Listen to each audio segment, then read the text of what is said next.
विधिमंडळाच्या हिवाळी अधिवेशनाचा तिसरा दिवस वादळी ठरण्याची शक्यता. बीड आणि परभणीच्या मुद्द्यावर विधानसभेत होणार चर्चा.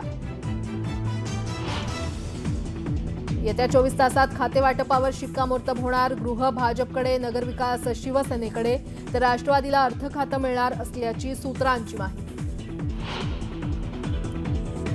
नाशिकमध्ये आज समता परिषदेची महत्त्वाची बैठक. राज्यभरातून पदाधिकारी राहणार हजर.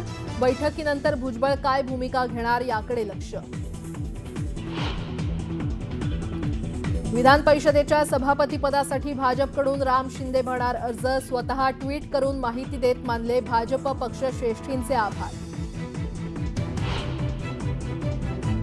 गेले 2 दिवस अजित पवार नॉट रिचेबल. राज्यपालांच्या स्नेहभोजनालाही अनुपस्थित. सलग 2 दिवस अधिवेशनालाही दांडी. आणि महाराष्ट्रात ठिकठिकाणी हुडहुडी. गारवा वाढल्यानं शेकोट्या पेटल्या. काही ठिकाणी तापमान 3 अंशांवर.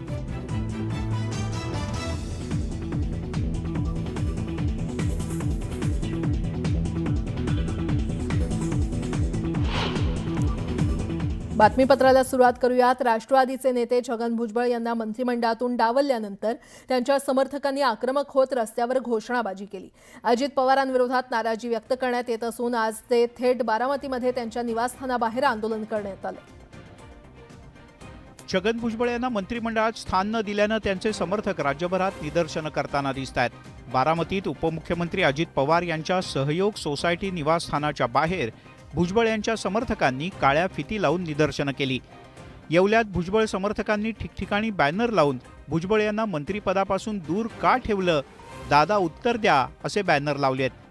तुळजापुरात उपमुख्यमंत्री अजित पवार यांच्या विरोधात ओबीसी समाज आक्रमक झाला असून भुजबळ यांना मंत्रिपद न दिल्यानं अजित पवार यांचा निषेध करण्यात आला. माननीय छगन भुजबळ साहेबांना मंत्रिमंडळातून डावलण्याचं षडयंत्र या अजित पवारांनी केलेलं आहे. त्याचा आम्ही जाहीर निषेध करतो. बीडच्या अंबडमध्ये सुद्धा सकल ओबीसी समाजानं महायुती सरकार आणि अजित पवार यांच्या विरोधात धरणं आंदोलन केलं.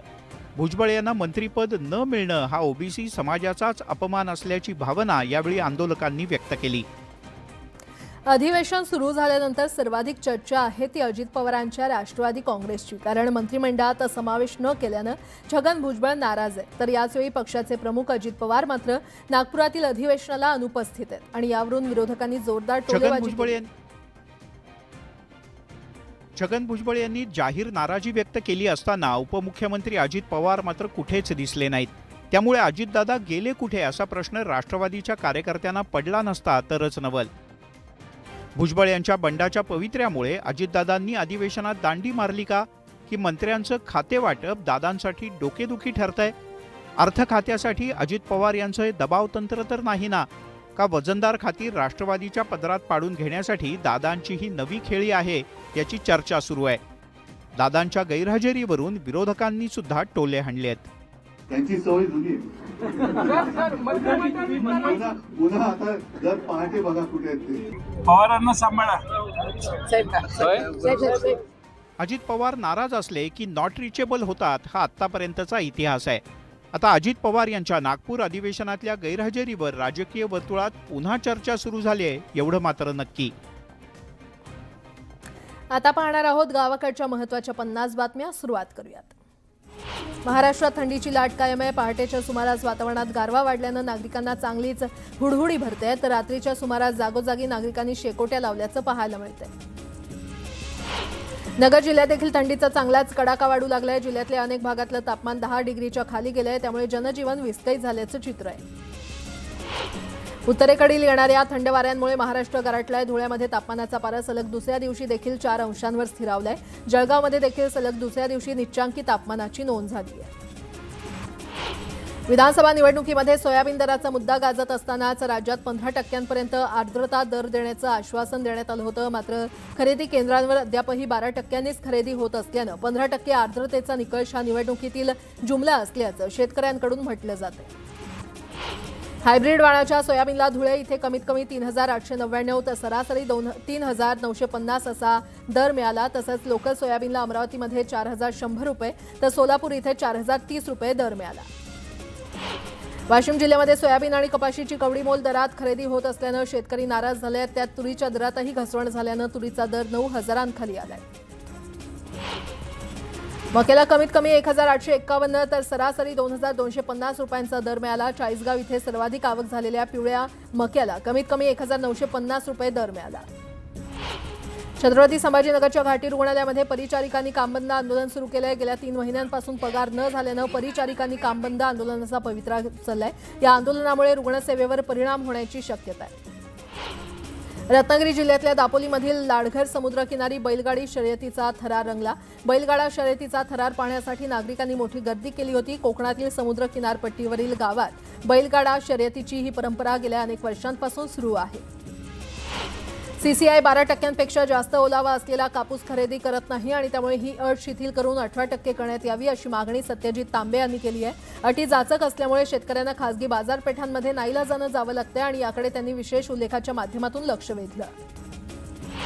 सध्या बाजारपेठेमध्ये सगळीकडे संत्रा राज सुरू आहे. संत्र्याची मागणी किरकोळ बाजारात वाढली असून होलसेल बाजारात दर दिवशी 260 ते 270 टन संत्र्याची आवक होत असल्याचं आता स्पष्ट झालंय. पुढील काही दिवसांनी मागणी आणखी वाढेल अशी माहिती व्यापाऱ्यांनी दिली आहे. खरीप हंगामात कापूस पिकानं शेतकऱ्यांची निराशा केली होती. आता शेतकऱ्यांनी रब्बी पिकाची पेरणी केली असून पिकावर कीटकनाशकं फवारणीच्या कामाला वेग आलाय. रब्बी पिकातून चांगलं उत्पन्न मिळेल अशी आशा शेतकऱ्याला आहे. सांगली जिल्ह्यामध्ये ऊस तोडणीला वेग आलाय. शेत शिवारामध्ये शेतकऱ्यांची लगबग वाढली आहे. ऊस तोडणीसाठी आलेले बाहेरगावचे ऊसतोड मजूर परिसरातील गाव शिवारात दाखल झाले. चाळीसगावला लाल कांद्याचे दर कोसळले आहेत. 1,500 रुपये प्रति क्विंटलचा फटका शेतकऱ्याला बसतोय. आवक वाढल्यानं कांद्याच्या दरामध्ये घसरण झाली आहे. नवीन कांद्याची आवक जानेवारीमध्ये होण्याची शक्यता आहे. भुसावळ जिल्ह्यातील भुसावळ तालुक्यामध्ये कांद्याच्या काढणीला वेग आलाय. मात्र गेल्या आठवड्याभरात कांद्याचे भाव निव्वळावर आल्यानं शेतकऱ्यांची चिंता वाढली आहे. लागवडीचा खर्च देखील निघत नाहीये. त्यामुळे शेतकरी आर्थिक संकटात सापडले. जळगाव जिल्ह्यातील केळी पीक विम्याच्या क्षेत्राची पडताळणी करण्याचे आदेश कृषी विभागानं दिले आहेत. विमा क्षेत्र आणि लागवड क्षेत्राची तपासणी करण्यात येणार आहे. कृषी विभागाकडे नोंदणी असलेल्या केळीच्या लागवड क्षेत्रापेक्षा अधिक पीक विम्याचं क्षेत्र वाढलं आणि त्यामुळे अनेक शेतकऱ्यांनी शेतात केळी लागवड केली नसतानाही केळीचा पीक विमा काढल्याची शंका कृषी विभागाला आहे. अहिल्यानगर महापालिकेच्या वतीनं राबवण्यात येत असलेल्या अतिक्रमण हटाव मोहिमेचा आज दुसरा दिवस आहे. सकाळपासूनच सिद्धार्थनगर लाल टाकी या भागामध्ये पालिकेच्या कर्मचाऱ्यांनी अतिक्रमण काढण्यास सुरुवात केली आहे. जोपर्यंत शहरातील रस्ते आणि फुटपाथ मोकळे होणार नाहीत तोपर्यंत ही कारवाई सुरू राहील असं पालिकेनं स्पष्ट केलंय. जळगाव जिल्ह्यातील धरणगावात ऐन हिवाळ्यात देखील पाणी टंचाईच्या झळा नागरिकांना बसतायत. धरणगाव नगरपालिकेच्या नियोजन शून्य कारभारामुळे इथे 9 दिवसाआड पाणी येतंय आणि हिवाळ्यातच ही स्थिती, मग उन्हाळ्यामध्ये काय होईल या विचारानं नागरिकांना धडकी भरली आहे. सांगली महापालिकेचे आयुक्त शुभम गुप्ता यांच्या गाडीचा काही महिन्यांपूर्वी झालेल्या अपघाताची सीआयडी चौकशी करावी अशी मागणी एमआयएमनं केली आहे. हा अपघात होता की घातपात याची चौकशी करा अशी मागणी त्यांनी केली आहे. छत्रपती संभाजीनगर जिल्हा आणि शहराचं केंद्र शासनाच्या परवानगीनंतर राज्य शासनाच्या वतीनं नामांतरण करण्यात आलंय. मात्र येथील विमानतळ, रेल्वे स्थानकांसह बऱ्याच आस्थापनांचा नामोल्लेख औरंगाबाद असाच आहे आणि त्याचं नामांतरण कधी होणार असा सवाल विधान परिषदेतील विरोधी पक्षनेते अंबादास दानवे यांनी उपस्थित केला. परशुराम घाट चौपदरीकरणात भूकंपप्रवण क्रिकेट क्षेत्राचा विचारच करण्यात आलेला नाहीये. दरडी कोसळल्यानंतर आता अभ्यास सुरू करण्यात आलाय. नदी नाल्यांमधून बोटींमधून वाळूचा बेकायदा उपसा तसंच तस्करी रोखण्यासाठी जिल्हा प्रशासनानं आता ड्रोनद्वारे नजर ठेवण्यास सुरुवात केलेली आहे. त्यासाठी 2 ड्रोन जिल्हा प्रशासनानं उपलब्ध केले. राज्याच्या पोलीस महासंचालक रश्मी शुक्ला यांनी गडचिरोलीच्या अतिसंवेदनशील भागातील पेनगुंडा या पोलीस ठाण्याला भेट दिली आहे. विशेष आढावा बैठक घेत रश्मी शुक्लांनी जवानांसाठीच्या सोयी सुविधांची पाहणी केली आहे.